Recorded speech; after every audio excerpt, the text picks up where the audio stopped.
अवधूत चिंतन श्री गुरुदेव दत्त. श्री स्वामी समर्थ सर्वांना नमस्कार. मी पूजा तुमचं माझ्या यूट्यूब चॅनलवर खूप खूप स्वागत करते. कसे आहात आपण सर्व? आशा करते छान असाल आणि स्वामींच्या सेवेमध्ये रममाण असाल. तर आजच्या व्हिडिओमध्ये आपण स्वामी समर्थ महाराजांचे 9 गुरुवारचे व्रत कसे करायचे ह्याबद्दलची माहिती घेणार आहोत. जर तुमची सुद्धा इच्छा असेल स्वामींचे 9 गुरुवार करायची तर संपूर्ण व्हिडिओ बघा, स्किप न करता. तुम्हाला या व्हिडिओमध्ये 9 गुरुवारच्या व्रतासंबंधी सगळी माहिती आज मिळणार आहे. चला तर स्वामी नामस्मरणाने आजच्या व्हिडिओला सुरुवात करूया. बरेच भक्त स्वामींचे 11 गुरुवार करत असतात, 21 गुरुवार करतात आणि तसेच आपल्याला हे 9 गुरुवार सुद्धा करायचे आहे. फक्त या 9 गुरुवारची जी पूजा मांडणी आहे ती थोडी वेगळी असणार आहे आणि सेवा थोड्या वेगळ्या असणार आहे. बाकी गुरुवारचे जे व्रत आहे ते स्वामी समर्थांचे 11 गुरुवार जेवढे फलदायी आहे तेवढेच 9 गुरुवार सुद्धा फलदायी आहे. सर्वप्रथम 9 गुरुवारचे व्रत करण्यासाठी तुमच्याकडे 9 गुरुवारची ही पोथी जी स्क्रीनवर दिसत आहे ती पोथी आहे 9 गुरुवारच्या व्रताची. तर ही पोथी तुमच्याकडे असणे खूप आवश्यक आहे. तर ही पोथी तुम्हाला कोणत्याही धार्मिक पुस्तकाच्या दुकानामध्ये मिळून जाईल. तर ही पोथी सगळ्यात आधी तुम्हाला घरी आणायची आहे. त्यानंतरच तुम्हाला 9 गुरुवारचे व्रत सुरू करायचे आहे. तसं तर हे स्वामींचे 9 गुरुवार हे श्रावण महिन्यामध्ये केले तर अधिक उत्तम. पण जर श्रावण महिन्यामध्ये नसेल जमत तर तुम्ही कोणत्याही महिन्याच्या कोणत्याही गुरुवारी हे व्रत तुम्ही सुरू करू शकता. श्रावण महिना हा व्रतवैकल्यासाठी व्रत उपासनेसाठी सगळ्यात अधिक उत्तम मानला जातो. त्यामुळे श्रावण महिन्यामध्ये सुद्धा तुम्ही हे व्रत करू शकता. उद्या सुद्धा गुरुवार आहे तर तुमची इच्छा असेल तर तुम्ही उद्याच्या गुरुवारपासून सुद्धा हे व्रत करायला सुरुवात करू शकता. तर हे व्रत कसं करायचं, नियम वगैरे काय आहे, पूजा मांडणी कशी करायची ते आपण बघू. जेव्हा पण आपण कोणतेही व्रत करतो किंवा संकल्पयुक्त सेवा करतो तेव्हा आदल्या दिवशी आपल्याला केंद्रामध्ये जायचं असतं. तसंच ह्यावेळी सुद्धा 9 गुरुवारचे व्रत जेव्हा तुम्ही जेव्हा गुरुवारपासून सुरू करणार आहात तर तेव्हा त्या आदल्या दिवशी म्हणजे बुधवारी आपल्याला केंद्रामध्ये नारळ, खडीसाखर आणि एक लाल फूल घेऊन जायचं आहे आणि केंद्रामध्ये जाऊन स्वामींना ते नारळ आणि खडीसाखर आपल्याला अर्पण करायचं आहे. अर्पण करायच्या आधी ते नारळ हातामध्ये घेऊन आपल्याला स्वामींसमोर उभं राहून स्वामींना प्रार्थना करायची आहे, विनंती करायची आहे की स्वामी, मी माझ्या ही आहे इच्छा पूर्ण होण्यासाठी तुमचे 9 गुरुवारचे व्रत सुरू करणार आहे. तर ते व्रत तुम्ही माझ्याकडून निर्विघ्नपणे पार पाडून घ्या आणि माझी ही इच्छा पूर्ण करा. तर ही विनंती करून प्रार्थना करून आपल्याला ते खडीसाखर आणि नारळ स्वामींना तिथे अर्पण करायचं आहे. स्वामींना मुजरा करायचा आहे. त्यानंतर घरी यायचं आहे. दुसऱ्या दिवशी गुरुवारपासून हे व्रत आपल्याला सुरू करायचं आहे. तर ज्या गुरुवारपासून आपण व्रत सुरू करणार आहोत त्या दिवशी सकाळी लवकर उठून सुशीर्भूत होऊन देवपूजा वगैरे करून देवारा स्वच्छ करून देवपूजा करून घ्यायची आहे. त्यानंतर जिथे आपल्याला व्रताच्या पूजेची मांडणी करायची आहे ती जागा स्वच्छ पुसून घ्यायची आहे. नंतर त्या जागेवर रांगोळीने स्वस्तिक काढायचं आहे आणि मग आपल्याला चौरंग त्यावर ठेवायचा आहे, चौरंग किंवा पाट. त्यानंतर घरामध्ये पण सगळीकडे गोमूत्र शिंपडायचं आहे आणि सगळ्यात त्याआधी आपल्याला उंबरठ्याची पूजासुद्धा करायची आहे. त्यानंतर पूजेसाठी आपल्याला बसायचं आहे. तर चौरंगाच्या भोवतालीसुद्धा आपल्याला रांगोळी काढायची. त्यानंतर चौरंगाच्या उजव्या बाजूला चौरंगाच्या एका कोणत्याला आपल्याला गणपती बाप्पाची स्थापना करायची आहे. त्यामुळे त्यासाठी थोडे तांदूळ तिथे ठेवायचे आहे. त्यावर गणपती बाप्पाची मूर्ती ठेवायची आहे. मूर्तीला आधी अभिषेक करून घ्यायचा आहे. ओम गण गणपतये म्हणून आपल्याला 11 वेळा अभिषेक पाण्याने करून घ्यायचा आहे गणपती बाप्पाच्या मूर्तीवर. त्यानंतर ती मूर्ती तिथे स्थापन करायची आहे. त्यानंतर गणपती बाप्पाला हळद, कुंकू, अक्षदा, लाल फूल, दुर्वा वाहून घ्यायचा आहे आणि गुळ खोबऱ्याचा नैवेद्य गणपती बाप्पाला ठेवायचा आहे. त्यानंतर गणपती बाप्पाची स्थापना झाल्यानंतर आपल्याला चौरंगाच्या मध्यभागी तांदूळ ठेवायचे आहे. त्या तांदळाची आपल्याला त्यानंतर त्या तांदूळावर आपल्याला पाण्याने भरलेला कलश घ्यायचा आहे, तांब्या घ्यायचा आहे पाण्याने भरलेला. तो तांब्या आपल्याला त्या तांदळाच्या आरासवर ठेवायचा आहे. त्या पाण्यामध्ये एक सुपारी, पैसा, फुले आणि तुळशीपत्र टाकायचं आहे. थोडंसं चंदनसुद्धा त्यामध्ये घालायचं आहे. हळद, कुंकू टाकायचं आहे आणि त्यानंतर कलशाच्या बाहेरच्या साईडने आपल्याला हळद, कुंकू किंवा कुंकू आणि स्वस्तिक काढायचं आहे. कुंकाने स्वस्तिक काढल्यानंतर 5 बोटे कुंकवाची उमटून घ्यायची आहे. त्यानंतर आपल्याला 5 प्रकारच्या झाडांचे 5 डहाळ्या लागणार आहे. त्या म्हणजे आंबा, जांभूळ, औदुंबर, पिंपळ आणि वड. या 5 झाडांच्या 5 डहाळ्या आपल्याला आणायच्या आहे आणि त्या डहाळ्या आपल्याला तांब्यामध्ये ठेवायच्या आहे. जर तुम्हाला ह्या डहाळ्या उपलब्ध नसतील झाल्या नाही तर आंब्याच्या किंवा नागवलीचे पानं म्हणजेच खाऊची पाने सुद्धा तुम्ही या कलशामध्ये ठेवू शकता. पण जर तुम्हाला ह्या 5 प्रकारच्या डहाळ्या जर उपलब्ध झाल्या तर खूप चांगलं. तर नागवेलीची पाने किंवा आंब्याच्या डहाळ्या वापरून पूजा करू शकता. त्यानंतर आपल्याला एक ताम्हण लागणार आहे. त्या कलशावर जे आपण डहाळ्या ठेवलेल्या आहेत त्यावर आपल्याला एक वडाच्या झाडाचं एक पान आपल्याला ठेवायचं आहे स्वामींच्या आसनासाठी. तर ते वडाच्या झाडाचं पान हे आपल्याला उलटं ठेवायचं आहे. जो देठ आहे पानाचा तो स्वामींकडे येणार असा ठेवायचा आहे. तर अशा प्रकारे आपल्याला पान ठेवायचं आहे आणि त्या पानावर मग थोड्याशा अक्षता ठेवायच्या आहे आणि त्यानंतर त्यावर स्वामींची आपल्याला मूर्ती ठेवायची आहे. मूर्ती पुसून स्वच्छ ठेवायची आहे. मूर्ती ठेवल्यानंतर महाराजांना हिना अत्तर लावून घ्यायचं आहे. फुलाने किंवा कापसाने लावू शकता. तर हिना अत्तर लावून घ्यायचं आहे. त्यानंतर चंदन लावायचं आहे, अष्टगंध लावायचं आहे. त्यानंतर तुमच्याकडे जे असतील ते छान स्वच्छ वस्त्र स्वामींना परिधान करून त्यानंतर स्वामींना तुळशीपत्र, फुले अर्पण करायची आहे. त्यानंतर समोर आपल्याला विडा ठेवायचा आहे स्वामींसाठी. तर कलशाच्या समोर आपल्याला 5-5 पाने घ्यायची आहे नागवेलीची किंवा ज्याला खाऊची पानं म्हणतात.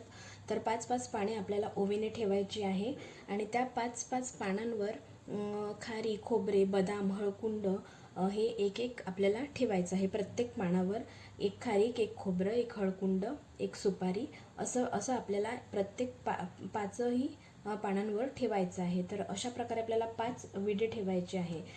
त्यानंतर घंटी आणि शंख आपल्याला पूजेमध्ये ठेवून घ्यायचा आहे आणि त्यानंतर एक तुपाचा दिवा लावायचा आहे आणि 2 समया लावायचे आहे. तुपाचं निरंजन आपल्याला लावायचं आहे. अगरबत्ती ओवाळायची आहे. धूप लावायचं आहे. धूप ओवाळायचं आहे महाराजांना. आपल्याला नैवेद्य करायचा आहे. तर नैवेद्यामध्ये दूध साखर किंवा खडी साखर किंवा फळाचा नैवेद्य स्वामींना दाखवायचा आहे. तर ही झाली. अशा प्रकारे आपल्याला पूजा मांडणी करून घ्यायची आहे. त्यानंतर सेवेच्या आधी आपल्याला संकल्प करायचा आहे. तर संकल्प करण्यासाठी आपल्याला उजव्या हातामध्ये थोडं पाणी घ्यायचं आहे. त्यामध्ये हळद, कुंकू, अक्षदा आणि एक फूल घ्यायचं आहे. त्यानंतर आपले नाव, आपलं गोत्र बोलायचं आहे.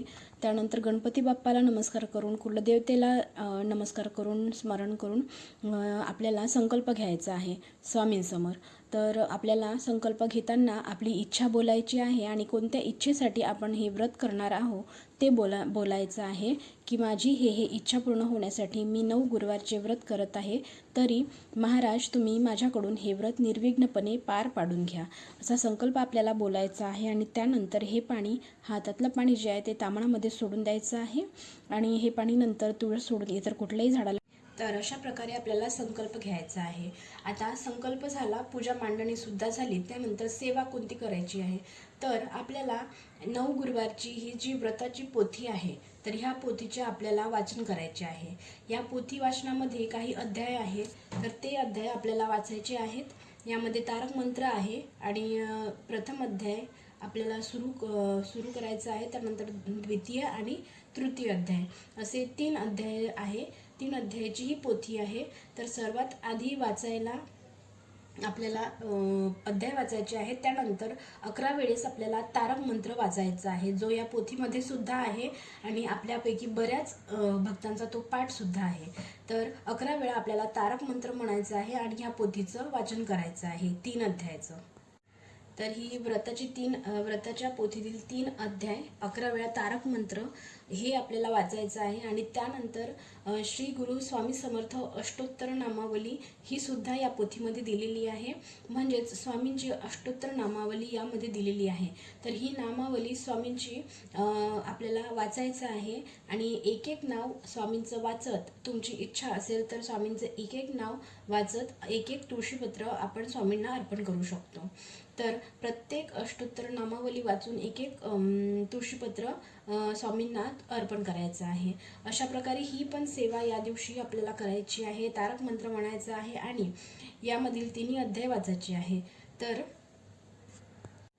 ही सेवा आपल्याला करायचीच आहे.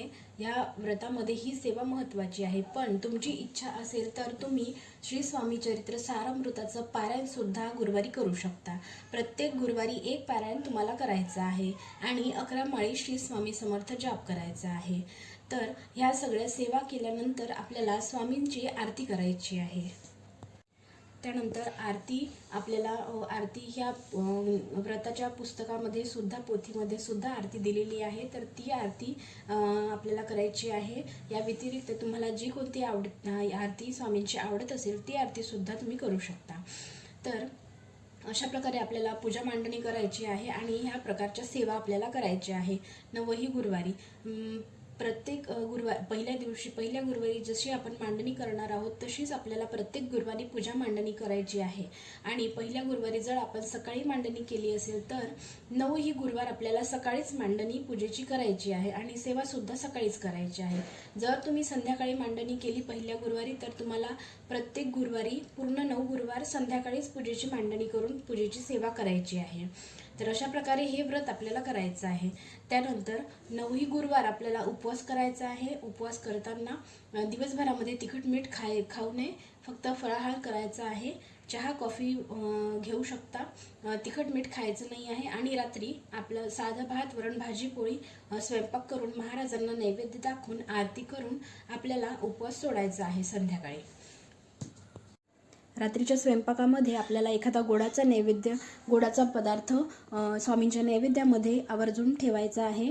शिरा किंवा केशरी भात किंवा कुठलाही गोड नैवेद्य या दिवशी घरामध्ये तुम्ही बनवायचा आहे आणि सर्वात आधी तो स्वामींना अर्पण करायचा आहे. आणि त्यानंतर संध्याकाळी आरती करायची आहे आणि त्यानंतर आपल्याला उपवास सोडायचा आहे. तर अशा प्रकारे आपल्याला 9ही गुरुवार पूजा मांडणी करून सेवा करायची आहे. आणि त्यानंतर तसंच हे गुरुवार सुरू असताना आपल्याला रोज पक्ष्यांना दाणे द्यायचे आहे, पक्ष्यांना धान्य टाकायचं आहे, गाईला पोळी द्यायची आहे, कुत्र्याला पोळी द्यायची आहे. आणि त्यानंतर तुमच्या घरामध्ये जर कोणीही आलं तर त्यांना विनमुख पाठवायचं नाही आहे. त्यांना चहा, कॉफी, जेवण जे काही असेल ते त्यांना द्यायचं आहे. तर थोडक्यात काय तर आपल्याला पंचमहायज्ञ करायचा आहे. रोज आपल्याला पंचमहायज्ञ आपल्या घरी करायचा आहे गुरुवार सुरू असताना. त्यानंतर शक्य असेल तर प्रत्येक गुरुवारी केंद्रामध्ये जायचं आहे, स्वामींना फुले अर्पण करायची आहे, मुजरा करायचा आहे केंद्रामध्ये जाऊन. तर अशा प्रकारे जर शक्य असेल तर जवळ तुमच्या केंद्र असेल तर नक्की प्रत्येक गुरुवारी तुम्हाला केंद्रामध्ये जायचं आहे.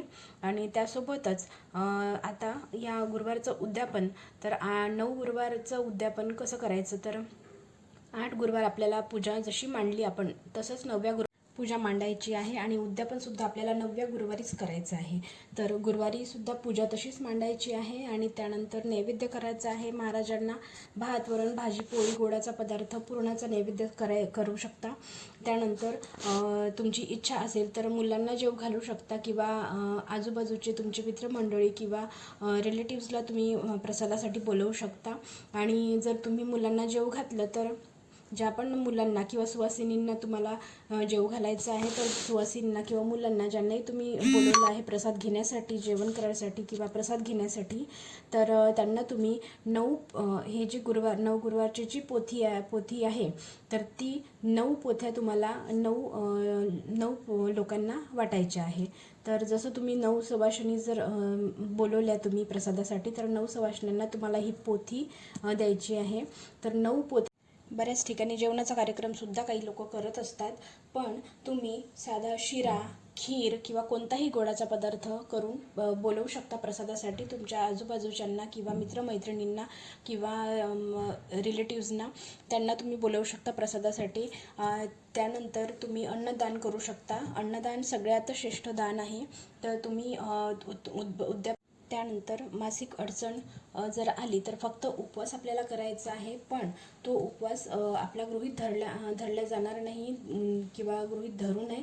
जेवढे गुरुवार आपले आड येतील तेवढे गुरुवार अधिक करून आपल्याला 9 संख्या आपल्याला पूर्ण करायची आहे. तसंच जर सुतक विटाळ वगैरे जर मध्ये आलं तर गुरुवार गुरुवारी आपल्याला उपवास करायचा आहे, पण हा गुरुवार आपल्या गुरुवारच्या व्रतामध्ये धरू नये. त्याच्यानंतरचा गुरुवार आपल्या व्रतामध्ये धरायचा आहे. तसंच जर आपल्या एखाद्या गुरुवारी जर आपल्याला अचानक प्रवास करायचा असेल किंवा करायची गरज पडली असेल, तर अशा वेळेस तुम्ही फक्त गुरुवारचा उपवास करावा. तो गुरुवार याच्यामध्ये धरू नये. त्याच्यानंतरचा गुरुवारपासून मग करायचा आहे. तर त्यानंतरचे गुरुवार धरायचे आहे 9. तसंच सिद्धीसाठी आपण हे व्रत आचरणार असाल तर ते इष्टकार्य जर आपले पूर्ण झाले किंवा आपण गुरुवार सुरू केले आहे आणि तुमची इच्छा 9 गुरुवारच्या आत जर पूर्ण झाली, तरीसुद्धा गुरुवारचे व्रत हे 9 आपल्याला पूर्ण करून, आपल्याला व्रताचं उद्यापन करूनच हे व्रत पूर्ण करायचं आहे, मध्ये सोडू नये. कारण तसेच व्रतकर्त्या स्त्रियांच्या बाबतीत तिच्या मुलाचं आजारपण, तिच्या स्वतःच्या बाळंतपणानंतरचे 3 महिने इत्यादी अनेक कारणांनी व्रतामध्ये खंड पडू शकतो. अशा वेळी तेवढे गुरुवार मोजू नये, उपवास करू नये. अशा प्रसंगी जेवढे गुरुवार झालेले असतील त्याचे पुण्य फुकट जात नाही. परिस्थिती अनुकूल होताच उरलेले गुरुवार करून यथाविधी उद्यापन करायचे आहे. व्रताच्या दिवशी तसेच उद्यापनाच्या दिवशी दर्शनार्थ आणि तीर्थप्रसादासाठी घेण्याकरिता येणाऱ्या प्रत्येक स्त्री पुरुषांना या व्रताच्या पोथीची एक प्रत आपल्याला भेट द्यायची आहे. श्री स्वामी समर्थ आपल्या सर्व भक्तांचा आदर करत होते. अतिथी अभ्यासत प्रेमाने खाऊ घालतील. गावातून मागून आणलेले मिष्टान जे काही मिळायचे ते मुक्या प्राण्यांना, भुकेल्यांना, चिमणी पाखरांना देऊन मग स्वतः 2 घास खात असत. हे सर्व लक्षात घेऊन आपण ही व्रत यथाशक्ती दान करावे. दारी आलेल्या कोणालाही विनमुख पाठवू नये. भुकेल्याला अन्न द्यावे, कुत्र्याला चपाती, गाईला गोग्रास द्यावा, मुंग्यांना साखर घालावी, कबुतरांना, पक्ष्यांना दाणे द्यावे. यापैकी तुम्हाला जे जमेल ते तुम्ही करायचे आहे. तर या पोथीमध्ये हे असे दिलेले आहे, नियम आहेत. तर तेच मी तुम्हाला आता वाचून दाखवले. तर अवघड असे काहीच नियम नाही, खूप साधे सोपे नियम आहेत. तर अशा प्रकारे अगदी सोप्या पद्धतीने आपल्याला 9 गुरुवारचे व्रत स्वामी समर्थ महाराजांचे करायचे आहे. तर व्हिडिओ कसा वाटला, माहिती कशी वाटली नक्की कमेंट करून. आवडल्यास व्हिडिओला लाईक आणि चॅनलला सबस्क्राईब नक्की करा. तोपर्यंत श्री स्वामी समर्थ. जय जय स्वामी समर्थ.